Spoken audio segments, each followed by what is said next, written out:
우리 서강 가족 여러분 환영합니다. 우리 앞뒤자로 인사하겠습니다. 성령 충만하면 인생이 바뀝니다. 성령 충만하면 인생이 바뀝니다. 네, 우리 김민기 성도님이 드디어 베트남에 도착했습니다. 오늘 어떻게 고기 굽는 거를 냄새를 아파트까지 났는지 고기 굽는 날 또 오늘 딱 출석하게 됐어요. 자, 우리 김민기 선동님에게 우리 함께 인사해 볼까요? 먹을 복이 많습니다. 시작. 먹을 복이 많습니다.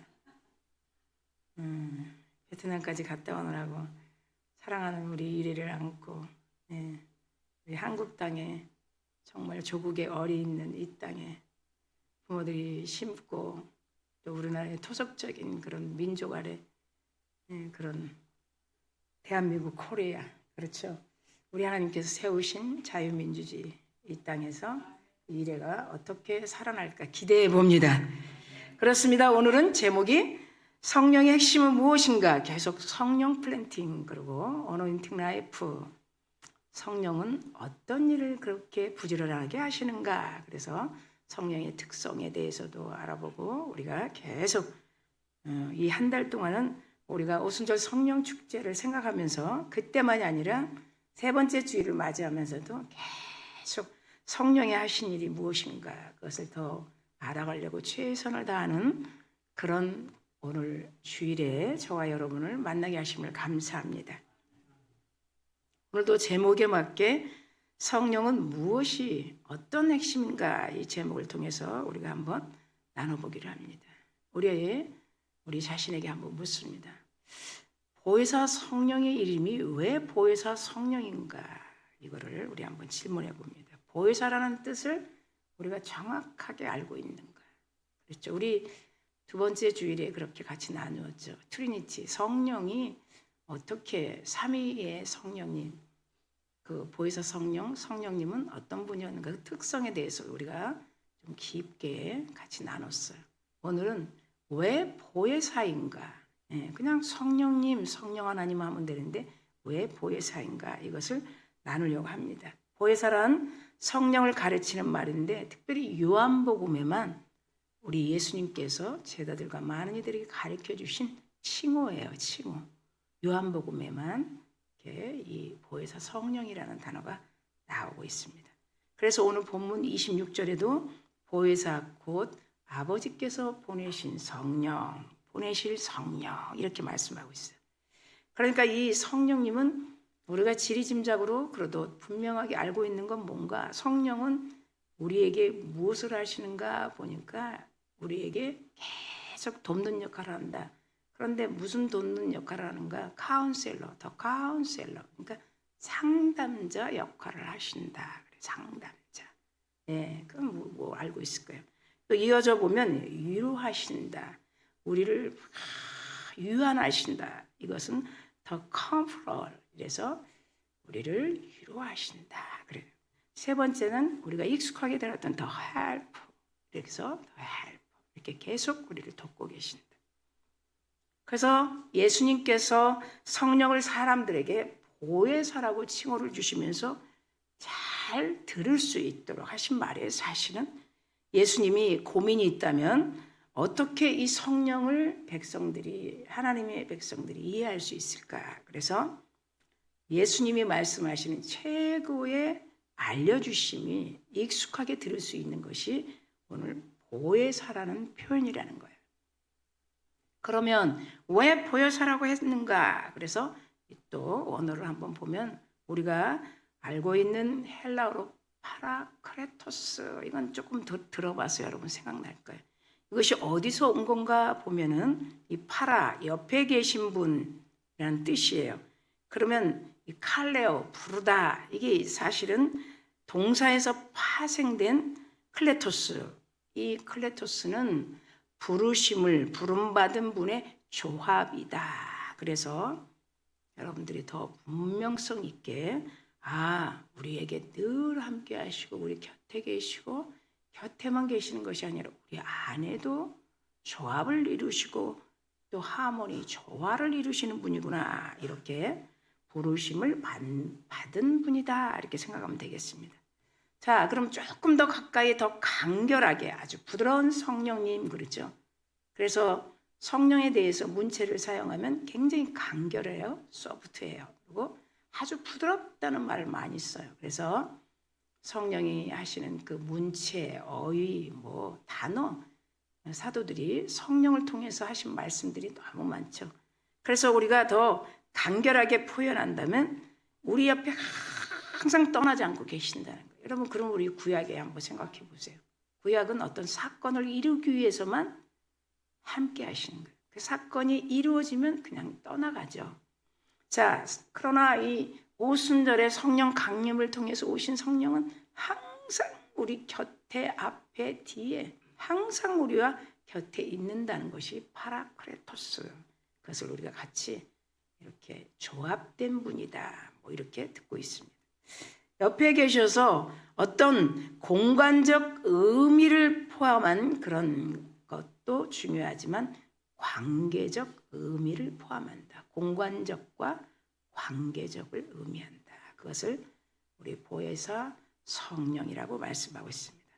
그러면 우리들 지금 저와 여러분 그리고 지금 한국교회 예배하는 모든 그리스도인들 옆에서 무엇을 도와주십니까? 이렇게 좀 물어보는 거예요. 무엇을. 그래서 늘 그거를 뭐라고 하냐면 all side, 계속 사이드, 온전한 사이드에서 헬퍼, 더 헬퍼 계속 도와준다는 거예요. 그러면 이분은 온콜 부름받았다는 거예요. 그래서 그거를 곁에서 도와주도록 부름받은 자, 계속 옆에서 사이드에서 한시도 떠나지 않고 그렇게 말하는 보혜사 성령이라는 것을 우리가 깊게 알아갈 줄 믿습니다.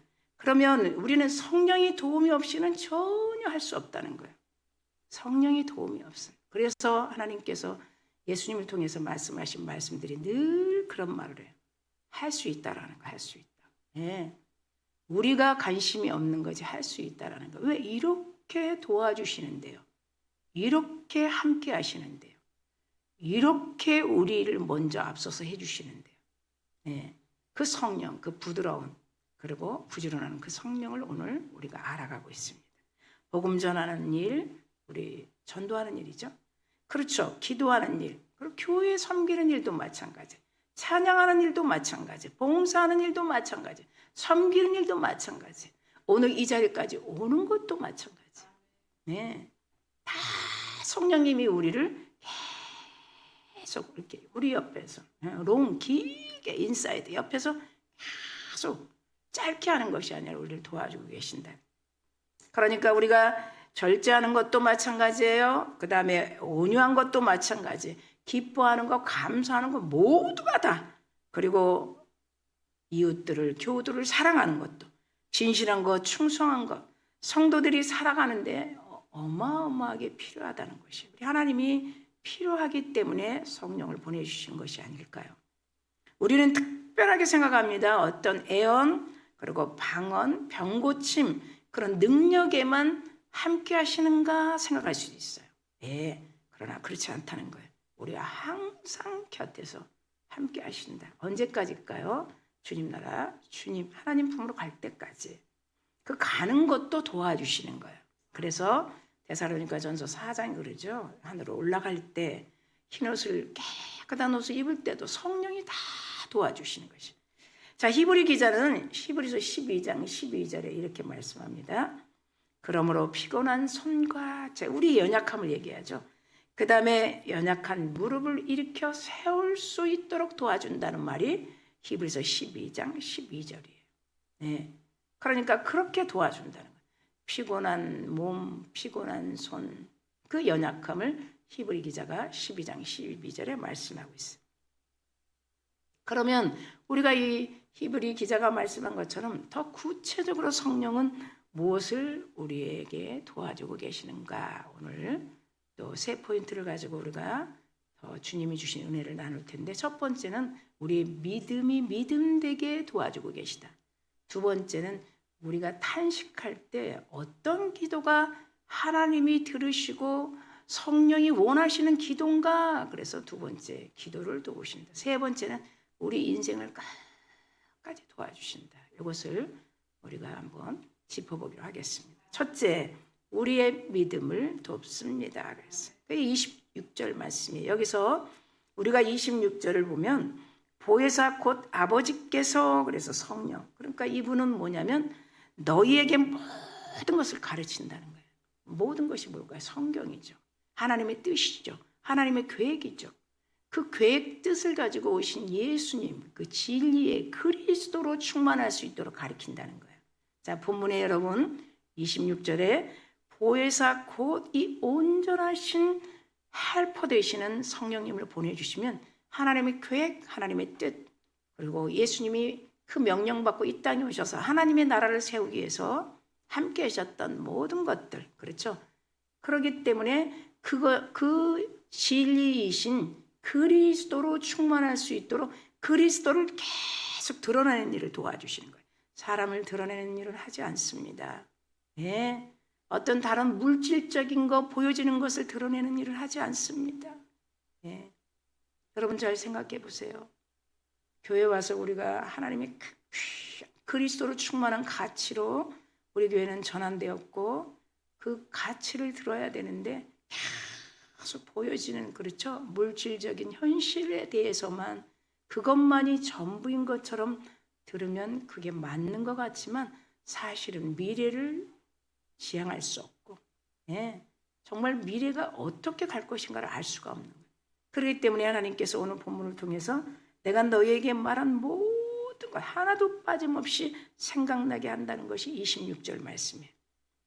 그러니까 이 보혜사만큼 우리에게 가르쳐 주시고 알려주시고 깨닫게 하시고 권면하시고 권고하시고 건증하시고 권계하시고, 그렇죠, 때로는 징계도 하시는, 예, 그런 일들을 오늘 26절에 말씀하고 있어요. 그래서 성령께서 가르치는 것이 그럼 무엇입니까? 정확하게 그러면 요한복음에 우리가 16절에서 8절 11절인데 거기 내용 중에는 우리가 익숙하게 들었던 죄에 대하여, 그리고 의에 대하여, 그리고 심판에 대하여. 그러니까 심판은 이미 세상은 심판을 받았지 않니?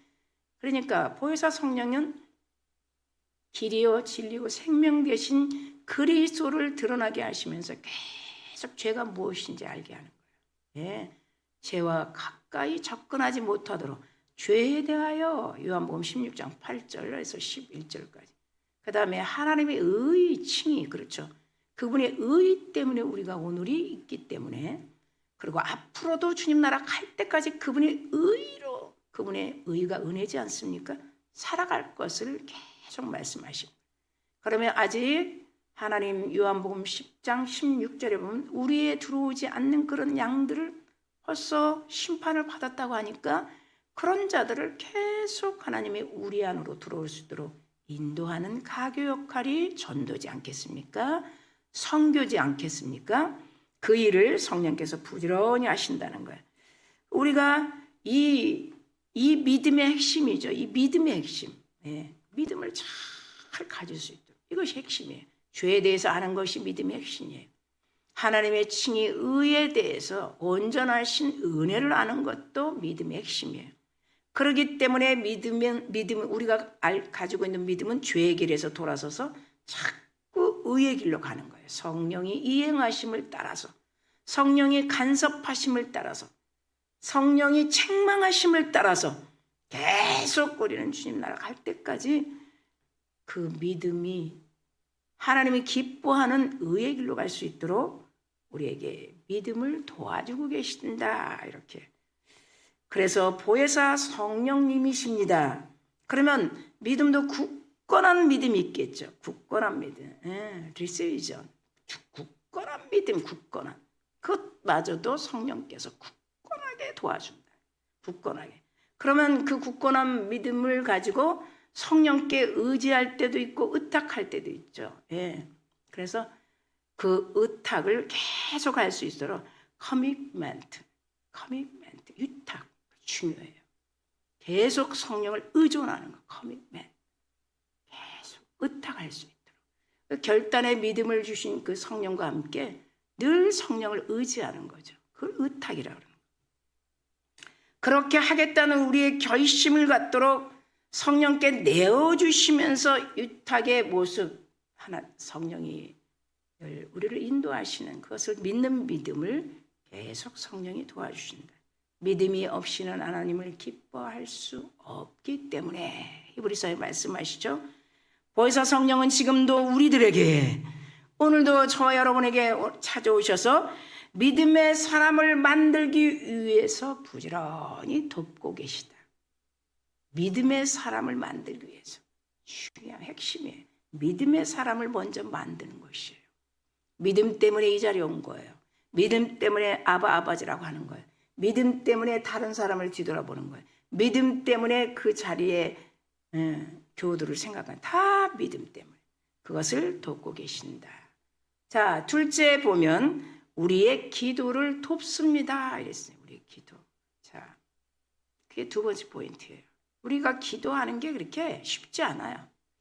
기도는 그냥 제가 하고 싶은 거 그냥 중얼중얼 뭐 나 하고 싶은 거 어른들이 예전에 얘기한 뭐 넋두리라고도 얘기해요.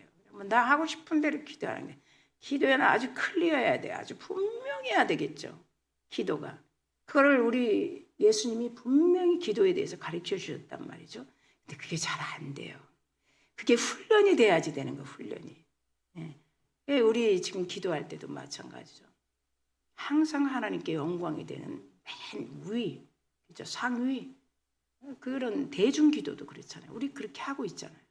정확한 거예요. 그런 것처럼 먼저 무엇을 구할 것인가. 자, 로마서 8장 26절에 보면 이와 같이 성령도 우리의 연약함을 아신다 그래요. 그러니까 우리가 무슨 기도를 할지, 우리가 마땅히 무엇을 빌지 알지 못하는데 이 보혜사 성령은 우리의 연약함을 도우신다는 거예요. 예.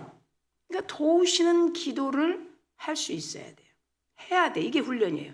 그분이 계속 옆에서 우리 안에서 그렇죠. 롱사이드 계속 도와주신다는 거예요. 기도할 수 있도록 흔들리지 않도록. 그래서 보면 친히 강구하시느라 탄식하면서 이 탄식은 뭐예요? 탄원이라는 말이거든요. 원어에 보면 탄원이라고 그래요. 그래서 인트로시드 탄원하는 거 강구한다는 거. 보혜사 성령이 우리가 하나님께 기도의 향기가 요한계시록 5장에도 있고 8장에도 있잖아요. 우리 금요일날 같이 읽었었죠. 기도의 향기를 담아서 막 부지런히 올라가는 거예요. 인트로시드 계속 우리를 계속 강구해 주는 거예요. 탄원해 주는 거예요. 하나님 도와주세요. 탄원. 제대로 빌 바를 알지 못하는 우리를 위하여 말할 수 없는 탄식의 모습이 로마서 8장 26절에 성령이 그렇게 강구를 하신다는 거예요. 그러면 예수님이 가르쳐준 기도는 무엇일까요? 예수님은 그랬죠. 전혀 염려라는 단어를 빼버리는 거예요. 무엇을 먹을까, 무엇을 마실까, 무엇을 어떻게 할까. 이건 완전 빼버리는 거예요. 썩어질 것에 대한 기도 대신에 그거는 아무 걱정하지 말라는 거예요. 하나님이 우리 부르셨는데 뭘 먹을까, 마실까, 그거는 걱정하지 말라. 예. 그러니까 그런 썩어질 것을 빌 바를 알지 못해 자꾸 도와주세요. 이거 주세요. 그거보다는 하나님께서 예수님을 통해서 가르쳐 주신 기도가 있어요. 하나님의 나라를 구해보라는 거예요. 하나님의 나라가 너희 가정에, 하나님의 나라가 너희 삶에, 하나님의 나라가 우리 교회에, 하나님의 나라가 이 세상에, 하나님의 나라가 이 세계에. 하나님의 나라는 풍성한 것이에요. 그분 그리스도의 자체가 부요고 그리스도의 자체가 넉넉이고 그리스도의 자체가 뭐예요? 풍요로운 거예요. 그러니까 그리스도가 성령이 오신 것은 우리에게 풍요로움을 주시려고 하는 거예요. 그러니까 풍요로운 단어만 생각하면 안 돼요. 먼저 부요케 하신다고 고린도후서에 말씀하고 있어요. 부요예요, 부요. 그 다음에 그 부요가 넉넉이라는 단어로 이어져요. 그 다음에 그 넉넉과 부요가 풍성하다고요. 그러니까 교회는 뭐예요? 그리스도의 품이죠. 그분 안에서는 무엇인지 다 풍요로운 거예요. 풍요로운 거예요. 그래서 그의 나라와 그를 구하라고 그렇게 기도하는 거예요. 우리 그리스도인들이 얼마나 그의 나라와 그 의를 구하라 이 말씀을 얼마나 듣고 행하겠습니까? 그래서 이 기도는 훈련이에요. 먼저 계속 그 말씀을 보고 무엇을 구하는가. 하나님의 나라가 풍요니까 이루어질 수 있도록, 가정에도 하나님의 나라가 이루어지면 부부 삶이 굉장히 윤택해져요. 네. 우리는 그 싸움이에요. 그 싸움. 그것은 싸움이 아니라 선한 싸움이죠. 가정의 가족들에게 하나님의 나라가 이루어지기 위해서 조금 불편한 관계가 있다는 것은 그건 아주 선한 싸움이에요. 선한 싸움. 예, 선한 싸움. 그래서 예수님이 가르쳐준 주기도문이죠. 먼저 골방에 들어가서 기도하라. 그리고 중언부언하지 말라. 예, 그리고 염려할 거 그것만 계속 기도하다가 멀떡 일어나서 가지 말라. 예. 다 하나님께서 하신다는 거예요.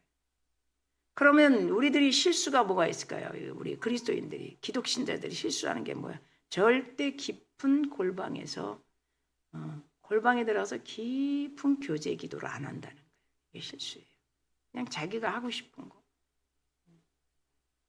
분명성이 없다는 거예요. 이 골방에 들어가서 깊은 기도를 하라는 거는 분명성이 구체적이지 않다는 거예요. 클리어하지 않다는 거예요. 그리고 무엇을 구하는지 제목이 잘 모른다는 거예요. 성령이 들어서 도와줘야 되는 거예요. 그리고 너무 염려만 하다가 그냥 말아버린다는 거예요. 염려. 그러면 기도의 핵심을 한번 좀 짚어봅니다. 역시 하나님의 나라입니다. 그것이 마태복음 6장에 있죠. 하늘에 계신 우리 아버지요. 이어서 나라에 임하오시며 그리고 뜻이 하늘에서 이루어진 것 같이 이미 하늘에서 다 이루어진 것, 그걸 풍요라고 얘기해요. 풍요. 이루어진 거예요. 그러면 우리 가정에 이루어지기를 원하나이다. 우리 교회에 이루어지기를 원하나이다. 그리고 우리의 삶에 이루어지기를 원하나이다. 그 기도 아니겠어요? 예. 그것만큼 하나님 아버지께서 기뻐하실 일이 뭐가 있겠어요? 예. 정말 구체적인 예수님이 가르쳐준 그대로 성령의 이행하심에 따라 위탁하는 기도. 그렇죠. 마땅히 빌바를 알지 못한 우리들이 그 기도에 집중해서 아주 구체적으로 아주 클리어하게 분명한 분명성을 가지고 예, 하나님의 나라를 아버지여 우리 가정에 아버지여 하나님의 나라가 우리 교회에 아버지여 우리 자녀들에게 얼마나 뜻이 있는 기도겠어요. 그러니 하나님이 우리를 부르실 때는 하나님의 그 계획서가 있잖아요. 예수님을 통해 보내주신. 예. 염려할 게 하나도 없다는 거예요. 예. 먼저 그의 나라와 그의 하나님의 뜻을 우리가 발견하면 더더욱이 염려할 것이 없다는 거예요. 그것이 의존의 삶, 의탁의 삶이라는 거예요.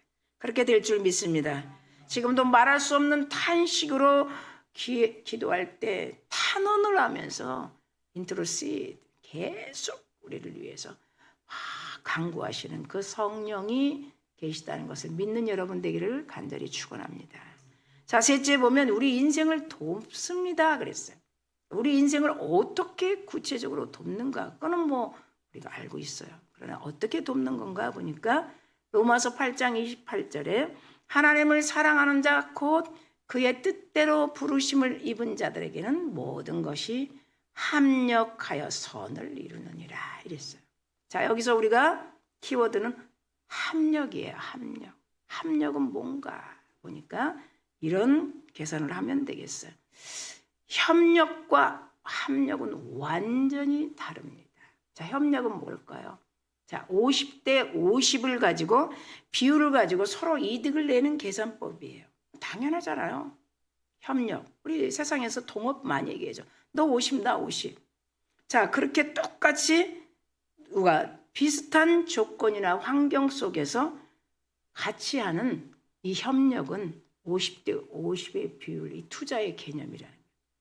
그런데 지금 이 로마서 8장 28절은 합력이라는 단어가 나왔어요. 그럼 이 합력은 어떤 단어인가 보니까 합력이란 0대 100이에요. 자, 우리는 선한 것을 전혀 낼 수 없는 사람이에요. 선한 분은 누구죠? 하나님 한 분이에요. 그러니까 우리는 늘 제로예요, 제로. 우리가 뭘 한다는 건 다 목적이 있는 거예요. 우리가 뭘 하면 보상이 있어요. 저도 마찬가지예요. 그러니까 이 로마서 8장 28절의 말씀은 합력이라는 단어는 너희가 전혀 선한 것을 내지 못하는 제로 상태에 내가 100이라는 이 선처의 계산법이라는 거예요. 하나님이 전적인 100%를 우리의 삶 가운데 도와주시겠다는 거예요. 믿으시면 아멘 합시다. 네. 그래서 우리 기독교 신앙은 뭐예요? 동업도, 그 다음 협력도, 협조도 아니라, 그럼 뭘까요? 모든 것이 일방적인 하나님의 사랑으로 이루어지는 합력의 선인 것입니다. 아멘. 합력의 선인 것이라는 거예요. 네. 그러니까 우리는 교회에서 그리스도만 드러내야 되지 않겠어요? 아주 위대한 가치가 그리스도의 가치라는 거예요. 예. 세상에서 50대 50으로 많아요? 그럴 수 있어요. 그렇지만 그건 다 어떤 거야? 서로의 이득을 내는 계산법이라는 거예요. 그러니까 이득이 안 맞으면 어떻게 해요? 또 편가르기가 되겠죠. 그러나 교회라는 이 그리스도 안에 충만한 이 선처의 계산법은 계속 하나님이 우리를 100%다 도와주신다는 거예요. 그래서 우리가 손으로 하는 일, 마음먹은 일, 생각하는 일 모든 거 다 하나님이 아주 100%를 도와주시니까 아주 풍요로워지는 것이죠. 그런 도우시는 성령이 합력이라는 그 로마서 8장 28절에 말씀하고 있는 걸 볼 수 있습니다. 가장 중요한 것이 있습니다. 신앙의 관건은 바로 함께하는 것이라는 거야. 합력. 나 혼자 내가 많이 가지고 있는 거로 하는 게 아니라는 거예요. 가지고 있는 거라고 하지 않는다. 그러니까 하나님은 네가 많이 가지고 있으면 뭐 할 건데? 너 부자야. 너 이리 와봐. 너 곡간을 다 헐어가지고 많이 새로 지으면 어떻게 할 건데? 내가 오늘 밤에 너 영혼을 이렇게 데려가면 너 이거 뭐 할 건데? 네. 그 외에 많은 말씀들이 있어요. 그러니까 함께하는 힘이, 따라합시다. 함께하는 힘이 소유의 힘보다 큰 것이 기독교의 신앙이며 원리입니다. 아멘. 네, 함께하는 힘이 소유의 힘보다 크다는 것이 기독교의 신앙의 원리라는 거예요. 가족들이 이렇게 탁 하나가 되면 얼마나 아주 큰 일을 이루어내죠. 이 가정은 작은 천국이에요. 그리고 교회예요. 그렇기 때문에 여러분 굉장히 중요해요. 어디 가면 가족 구원했습니까? 그러잖아요. 보혜사 신앙의 중심은 함께 하는 분이 계시다는 것을 시인하는 것입니다. 그러므로 우리가 주의할 것이 있죠. 또 그 주의하는 뒷받침이 따라오게 되죠. 성령을 소멸하면 안 된다는 거예요. 그래서 성령을 회방하고 소멸하면서 근심하게 하는 일을 해서는 안 된다는 거예요. 왜요? 계속 부지런히 도와주시니까. 마가복음 3장 29절에 보면 이런 말씀이 있습니다. 누구든지 성령을 모독하는 자는 영원히 사심을 얻지 못하고 영원한 죄가 되느니라 그래요. 계속 헬퍼 도와주시려고 조력자가 되시고 상담자가 되시고 해주시려는데 자기 마음대로 하는 거예요. 자기 생각대로 하는 거예요. 자기가 다 계획을 짜놓는 거예요. 이거는 어떻게 해요? 프레임을 어떻게 바꿔야 되는 거예요. 성령의 프레임으로 바꿔야 되는 거예요. 틀을 바꿔야 되는 거예요. 계속 자기가 해놓고 나중에 안 되면 왜 하나님이 내 일에 간섭하지 않았지? 그래서 우리는 이 보혜사라는 뜻이 요한복음에만 그 칭호를 주셨는데 분명한 이 보혜사 성령님은 우리의 일을 철저하게 돕고 계시다. 그러니까 하나님이 왜 내 일에 도와주지 않았지? 왜 내 기도를 듣지 않았지? 이런 말은 하면 절대 안 된다는 것입니다. 데살로니가전서 5장 19절에 성령을 소멸하지 말라 그렇게 말씀하고 있어요. 성령을 배척하지 말라는 거죠. 성령이 계속 사건을 통해서 구약 때처럼 왕 중심, 제사장 중심, 선지자 중심 와서 그 사건을 이루려고 천사를 보낸 것처럼 우리를 계속 어떤 일에 도우려고 간섭하시는데 뭔가 느껴지는데 그걸 전혀 배척해버리고 내가 다 이뤄놓으면 성령을 소멸한 죄가 되는 것이에요. 성령 소멸은 죄 사함이 없는 것이에요. 에베소서 4장 30절 보십시다. 하나님의 성령을 근심하게 하지 말라. 근심하게 하지 말라. 왜 그럴까요? 성령은 인격을 가지신 살아계신 하나님이시라는 거예요. 성령 하나님이시라는 인격을 가지고 계시는 거예요. 속상해해요. 슬퍼하셔요. 근심하셔요. 예. 사람도 마찬가지. 도와주려고 그러는데 배척해 보세요. 100%를 도와주는 선처의 계산법. 예. 우린 제로예요. 선한 걸 낼 수가 없어요. 그래서 합력이라는 거예요. 그러니까 성령님이 슬프시겠죠. 그럼 성령님은 어떻게 해요? 그런 분하고는 절대로 일하지 않으신다는 거예요. 교회도 마찬가지입니다. 성령님은 우리 교회에 일하고 계십니다. 역사를 지금 일으키고 계십니다. 우리는 믿어야 돼요. 기름 부음을 주시고 기도하셨을 때 성령을 근심케 해서나 해방해서는 안 된다는 것입니다. 말씀을 맺습니다. 하나님께서 우리 교회에 일하시고 우리 모두는 성령을 환영해야 하는 것이에요. 성령님이 다 앞서서 하실 수 있도록 우리 교회에 성령께서 기름 부어 주실 때 우리 모두 소원을 품기를 간절히 원합니다. 기름 부어 주시는 것이에요. 이 기름 부음을 통해서 여러분 우리 안에 풍요로움이 막 느껴지는 거예요. 뭔가가 어떻게 해요? 피지컬이 막 굵어지는 느낌. 생각이 굵어지고 마음이 굵어지고 그렇죠? 행동이 막 민첩하게 움직여지는 거예요.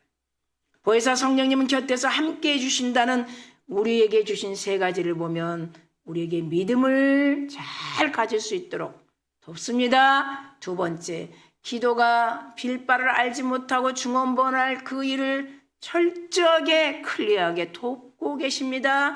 세 번째, 우리 인생을 끝까지 선한 일을 할 수 있도록 선한 일의 열매를 맺을 수 있도록 그 선처의 계산법으로 온전히 돕고 계신다는 거예요.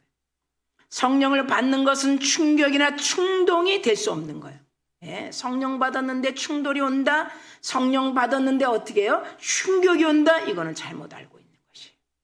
자, 분위기나 인위적인 연기가 아니라는 거예요. 성령의 임재는 예배자에게 우리 예배드리는 자들에게 자신의 전인격적인 반응이 일어나도록 도와주시는 하나님이시라는 거죠. 오늘도 우리 반주에 맞춰서 기도할 때 성령님 내 안에 계시니 이 공간에 계시니 하는 일마다 잘되고 복되고 잘되고 잘되도록 도와주시옵소서. 그러면서 이 성령 플랜팅 성령으로 세워가는 나 성령으로 건립되는 가정, 성령으로 건립되는 교회 이런 단어들을 계속 성령을 통해 아주 간결하신 그 부드러운 성령과 함께 반주에 맞춰 기도하며 네 번째 주일을 사모하고 기다리는 여러분 되기를 간절히 축원합니다.